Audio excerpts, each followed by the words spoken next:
Seigneur Jésus, nous te rendons grâce d'être venu nous révéler non seulement le Père, mais aussi de nous avoir révélé ce beau mystère de la Sainte Famille dans lequel tu veux toi-même nous introduire en ce jour.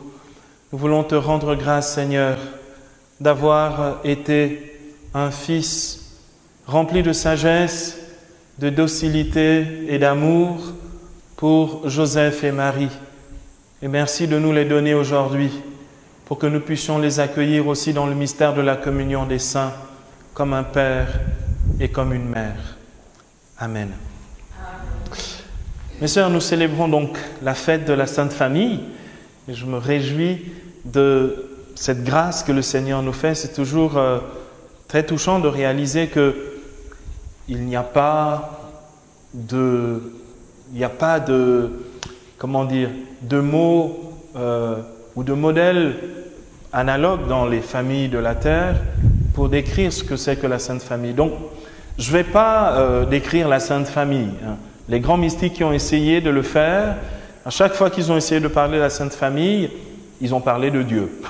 Donc, ils n'ont pas parlé de la Sainte Famille parce qu'en fait, elle échappe complètement à ce que l'on peut considérer comme étant une famille. Il n'y a pas de modèle sur la terre qui serait comparable. Même les familles les plus saintes, je pense à la famille de la petite Thérèse, qui était une sainte famille aussi, ne dit pas quelque chose de la Sainte Famille. C'est un modèle unique, parce que cette Sainte Famille-là, comme dit la tradition spirituelle de l'Église catholique, est une image de la Trinité. C'est une sorte de Trinité sur la terre. Joseph qui est vraiment l'image du Père, puisque toute paternité au ciel et sur la terre tire son nom de l'unique paternité de Dieu. Donc il est l'image du Père. Jésus qui tient la place du Fils, aussi bien au ciel que sur la terre, puisqu'il est le Fils éternel du Père, mais aussi le Fils de Joseph et Marie. Et puis, bien sûr, la Vierge Marie qui est l'épouse de l'Esprit. Et lorsqu'on est épousé par l'Esprit, on est semblable à l'Esprit. L'Esprit Saint en hébreu, c'est Ruach Elohim. C'est au féminin. L'Esprit Saint, c'est la personne féminine de la Trinité, pourrait-on dire, et la Vierge Marie qui en est l'épouse, puisque quand on est époux ou épouse, on est une seule chair, n'est-ce pas? Eh bien, la Vierge est un seul esprit avec l'Esprit de Dieu. Et donc, elle dit quelque chose du mystère divin du Saint-Esprit. Mais, donc, je vous dis, si on parle de la Sainte Famille, on parle du mystère de Dieu. Donc, je ne vais donc pas vous parler de la Sainte Famille directement, comme vous avez eu l'occasion déjà d'entendre parler de la Sainte Famille. Je voudrais relever ce que dit ici cet épisode biblique de la présentation de Jésus au Temple. J'aimerais commenter juste un verset. Il est dit dans Luc au chapitre 2, ici au verset 33, il est dit que le père et la mère de l'enfant, c'est précisément ce qui est écrit, étaient dans l'étonnement sur ce que l'on pouvait dire de lui. Bon, on traduit aussi, étaient étonnés sur ce que l'on pouvait dire de lui. Je me suis dit, mais comment peuvent-ils être étonnés? Joseph a eu une annonciation de Joseph au chapitre 1er de Matthieu. L'ange Gabriel vient exprès lui-même et dit que cet enfant s'appellera Emmanuel, c'est-à-dire Dieu avec nous. Donc, en principe, il ne devrait pas s'étonner que l'on puisse dire des choses extraordinaires sur lui. Non, malgré le fait qu'il ait reçu l'annonciation de l'ange qui lui a dit clairement « L'enfant qui va naître de Marie, c'est Dieu avec nous, l'Emmanuel », il est dit que le Père était dans l'étonnement sur ce qu'il entendait dire de lui. Mais Marie aussi a reçu une annonciation du même ange, Gabriel, qui est venu lui porter la bonne nouvelle qu'elle serait mère par la grâce de l'Esprit et que celui qui naîtra d'elle sera saint et sera appelé fils de Dieu. Donc, on ne peut pas dire qu'ils ne sont pas au courant quand même. Ils sont au courant. Ils savent bien que c'est l'Emmanuel, Dieu avec nous, c'est le Fils du Dieu très haut, celui qui vient pour rendre stable pour toujours la royauté de David. Comment ça se fait que devant le Nunc Dimittis de Siméon, cette prière à la fois de louange, mais aussi une confession de foi, comment se fait-il qu'ils sont étonnés sur ce que l'on dit de lui? Et je me disais, il faudrait peut-être qu'on revienne sur ce que l'on dit de lui.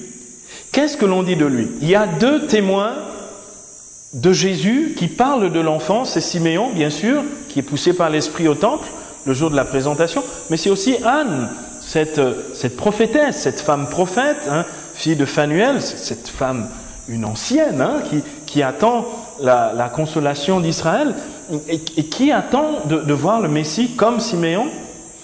Donc deux personnes qui parlent de l'enfant. Que dit Siméon? D'abord, commençons par Siméon, puisque c'est le premier à parler. Siméon dit que ses yeux voient le salut. Donc Siméon désigne l'enfant comme étant le salut.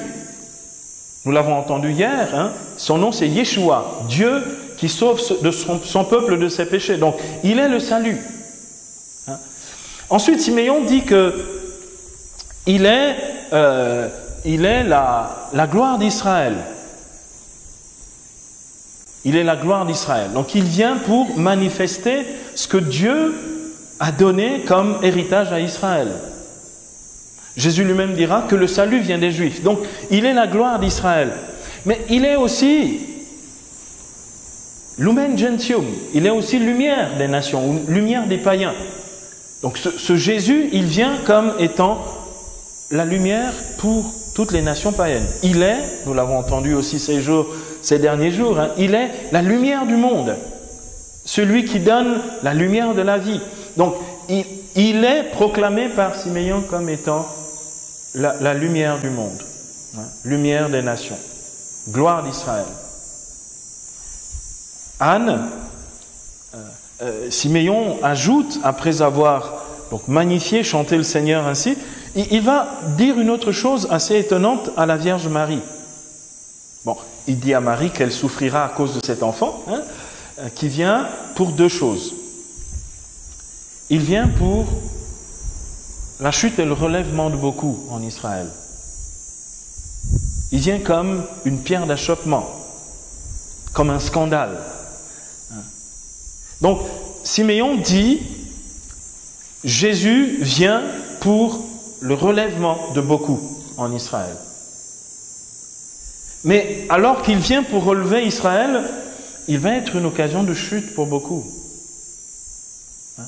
C'est curieux, le jour où Jean-Baptiste essaye de savoir si Jésus est le Messie ou si on doit en attendre un autre, Jésus dit, donc c'est dans Matthieu 11, « Allez dire à Jean ce que vous entendez, voyez, les aveugles voient, les boiteux marchent, les lépreux sont purifiés. » Il termine en disant, la bonne nouvelle, au verset 6, dans Matthieu 11, 6, « La bonne nouvelle est annoncée aux pauvres, heureux celui pour qui je ne serai pas une occasion de chute. » Donc il vient pour la chute et le relèvement de beaucoup en Israël.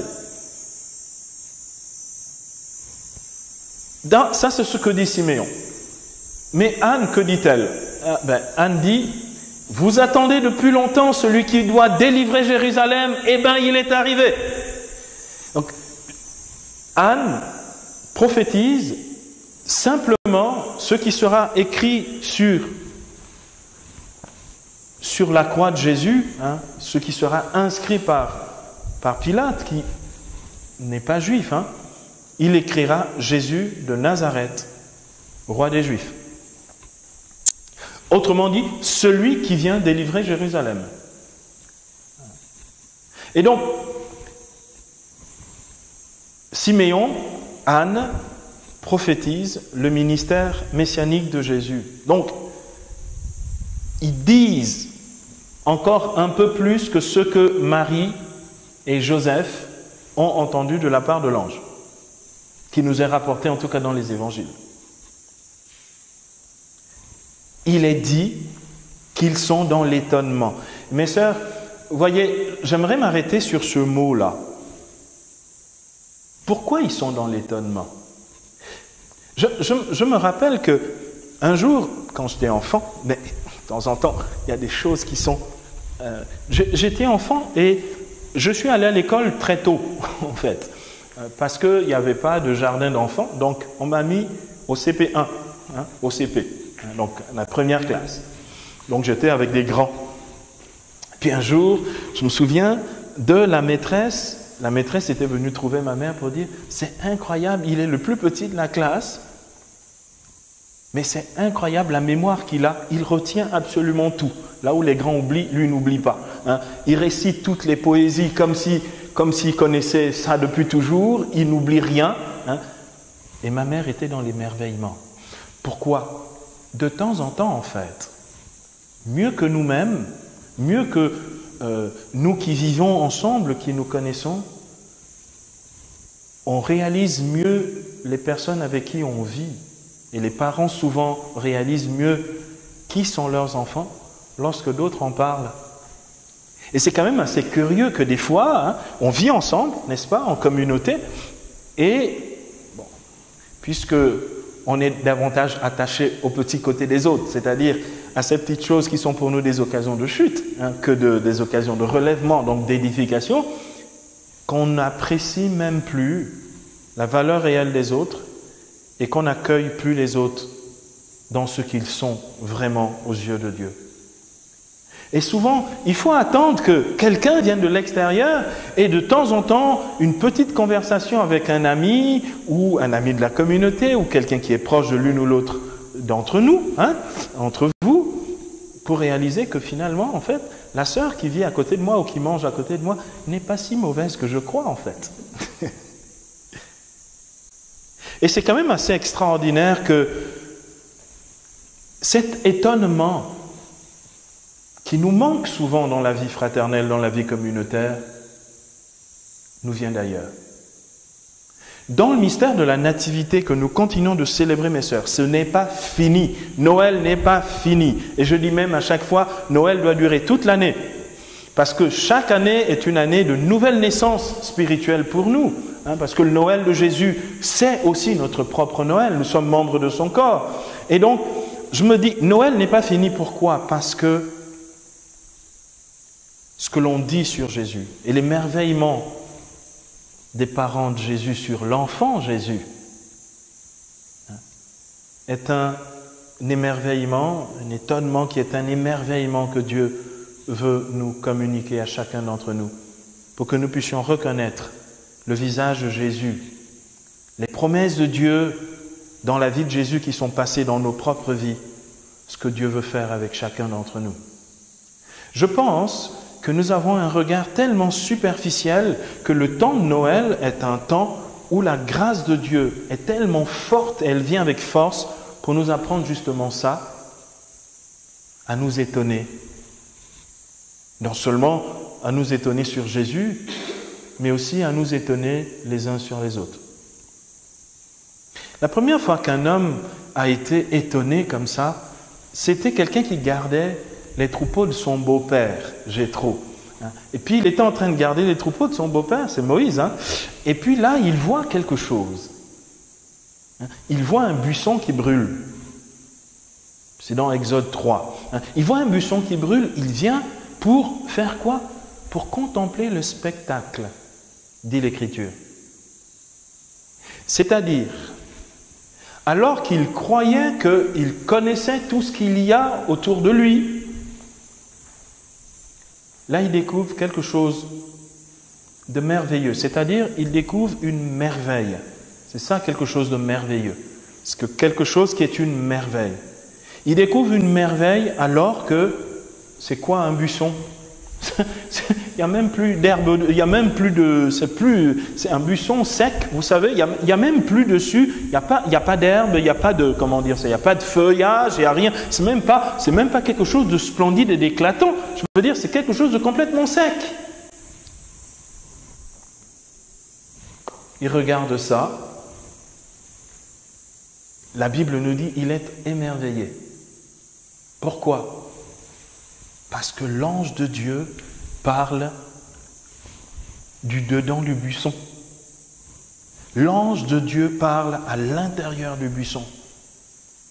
L'émerveillement, ou si vous voulez, l'émerveillement de Marie et de Joseph devant l'enfant Jésus, qui est aussi l'émerveillement de Siméon que de la prophétesse Anne, c'est que Dieu, après avoir parlé jadis à nos pères par les prophètes, Dieu, en ces temps qui sont les derniers, nous a parlé par le Fils par qui il a créé les mondes. Ce Fils qui est le resplendissement de sa gloire et l'icône de sa propre nature. C'est incroyable comment Dieu nous a parlé par Jésus. Mais c'est encore plus incroyable comment Dieu peut nous parler les uns par les autres. Mes sœurs, ça arrive. Ça arrive. Vous vous rendez compte que lorsque je vous dis ça, vous vous demandez, mais est-ce que c'est vraiment vrai? Vous savez pourquoi ce n'est pas si vrai que ça pour vous? En fait, c'est parce que on n'est pas comme Siméon, comme Anne, comme Joseph et comme Marie, assez attentifs à ce que Dieu peut nous dire les uns par les autres.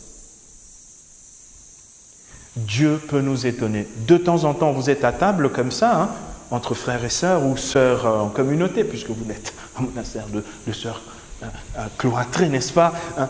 Et puis de temps en temps, de la bouche d'une sœur sort quelque chose que l'on n'imaginait absolument pas. Vous vous retrouvez en communauté, vous êtes en train de travailler en ce moment sur Sainte-Claire, puis tout d'un coup, on ne sait pas d'où ça sort, une parole de sagesse qui sort de la bouche d'une sœur, quelque chose, on n'y avait absolument pas du tout pensé, et ça éclaire tout le monde. Dieu nous parle, les unes par les autres, les uns par les autres.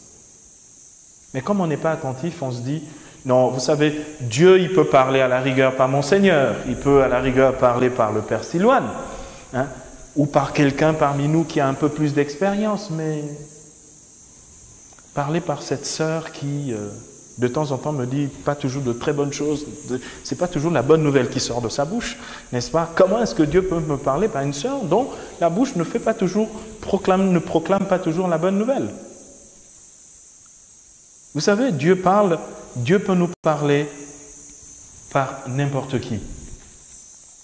Dans l'Ancien Testament, Dieu peut même parler par un âne. Alors, si Dieu peut parler par un âne, je pense qu'il peut parler par n'importe qui d'entre nous, hein.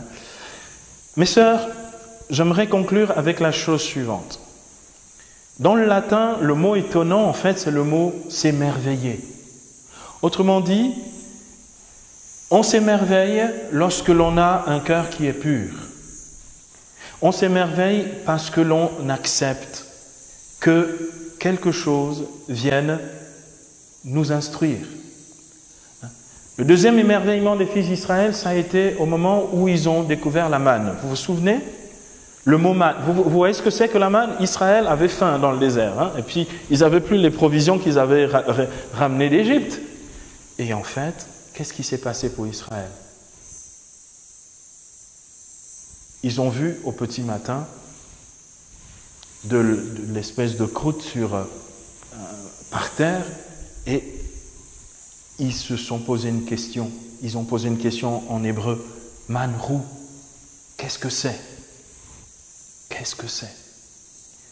Et cette question, c'est devenu le nom du pain en question qui descendait du ciel. C'est devenu la manne, manrou, hein, la question. Et en fait, dans leur émerveillement, qu'est-ce qu'ils ont découvert? Ils ont découvert que Dieu est vraiment présent et que Dieu pourvoit à tous leurs besoins. Vous voyez, Joseph et Marie ont entendu parler de Jésus, mais là, Jésus vient faire quelque chose d'extraordinaire dans leur propre vie, c'est qu'en fait, Jésus vient réellement changer leur vie. Vous savez que la venue d'un enfant dans une famille change une famille, hein. Lorsqu'une famille au début, c'est que le père et la mère, ils vivent encore comme... alors, il y a des bons couples, hein, qui prennent la responsabilité d'être époux et l'assument pleinement. Vous avez des couples où en fait, c'est deux célibataires, deux anciens célibataires, mais qui vivent encore avec une mentalité de célibataires qui vivent ensemble. Mais dès que l'enfant arrive, c'est peut-être là que les gens commencent réellement à prendre au sérieux leur engagement matrimonial.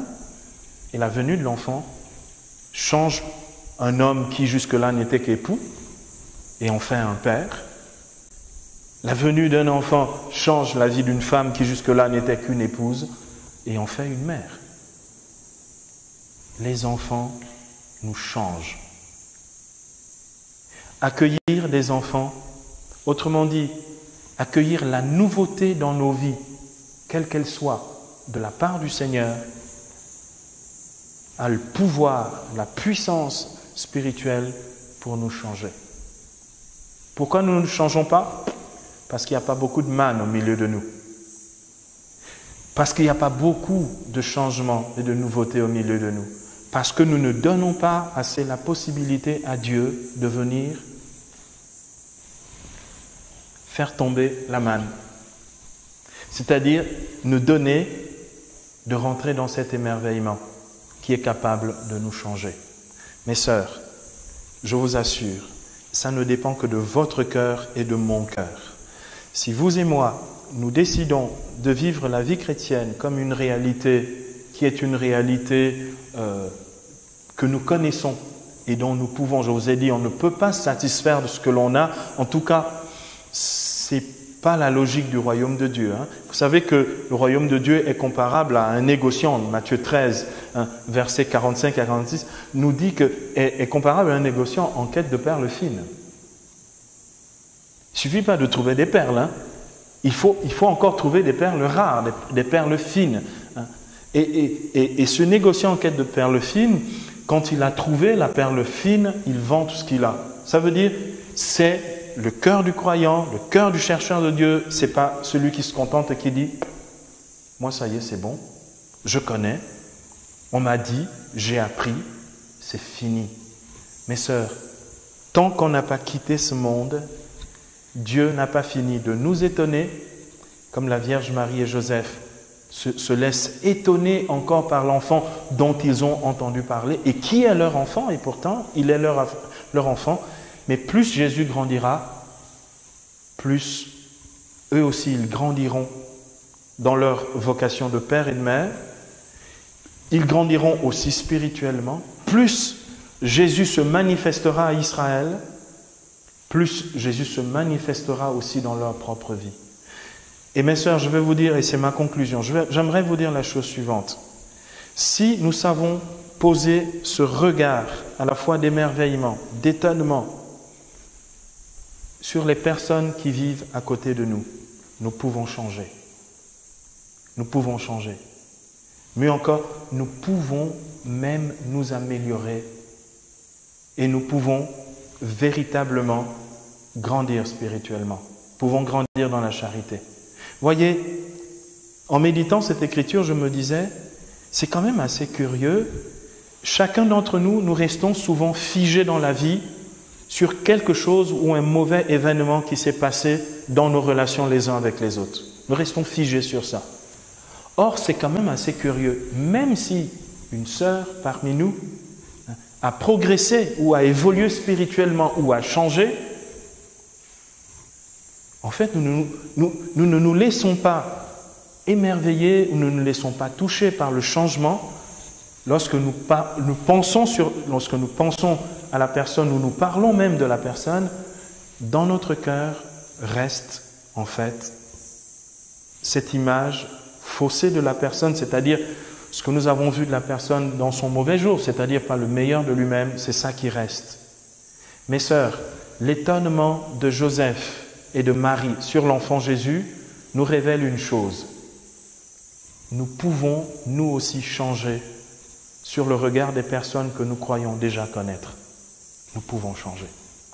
Et ce que le Seigneur nous invite à faire dans ce temps de Noël, pour que notre charité fraternelle puisse croître aussi, c'est que nous puissions peut-être, à partir de ce soir, dans un instant, nous allons méditer en silence, peut-être essayer de mieux apprécier avec ce regard de Dieu, ce regard émerveillé de Joseph et de Marie, apprécier les changements et les évolutions que depuis que vous avez commencé la fondation ici, comment est-ce que les unes et les autres vous avez changé et vous avez évolué. Mes sœurs, je peux vous assurer, moi ça fait que 3 semaines que je suis là, je vois des personnes différentes de quand je suis arrivé ici. Vous avez déjà meilleure mine, vous avez meilleure mine.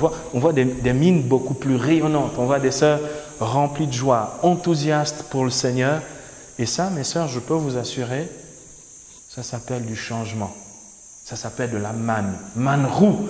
Ça veut dire, qu'est-ce que c'est? Eh bien, c'est l'œuvre que fit le Seigneur. Ça, c'est l'œuvre de Dieu. Alors, rentrons dans ce regard de foi, qui est un regard contemplatif, les uns sur les autres. Demandons à Joseph et Marie ce même regard qu'ils avaient sur Jésus, ce regard d'étonnement et d'émerveillement, demandons-le pour que nous l'ayons sur Jésus, qui est le pain vivant, cette manne nouvelle qui va descendre au milieu de nous maintenant ici dans l'Eucharistie, mais demandons ce regard aussi les uns sur les autres. Je crois que Dieu veut nous l'accorder, sinon il ne nous le dirait pas aujourd'hui. C'est une bonne nouvelle qui doit s'accomplir dans nos vies. Alors laissons la grâce de Dieu opérer maintenant pour nous donner ce regard contemplatif, ce regard qui se laisse étonner. Seigneur mon Dieu, nous te rendons grâce pour le regard émerveillé, ce regard étonné de Joseph et de Marie. Accorde à chacun d'entre nous ce même regard sur nos sœurs, pour que nous puissions contempler l'œuvre de ton amour dans leur vie, pour que nous puissions ensemble te rendre gloire, te rendre grâce pour la merveille liée à la vie de chacun d'entre nous, pour cette œuvre merveilleuse, prodigieuse que toi seul peux accomplir. Donne-nous ce regard rempli d'amour, donne-nous ce regard rempli de foi les uns sur les autres. Amen.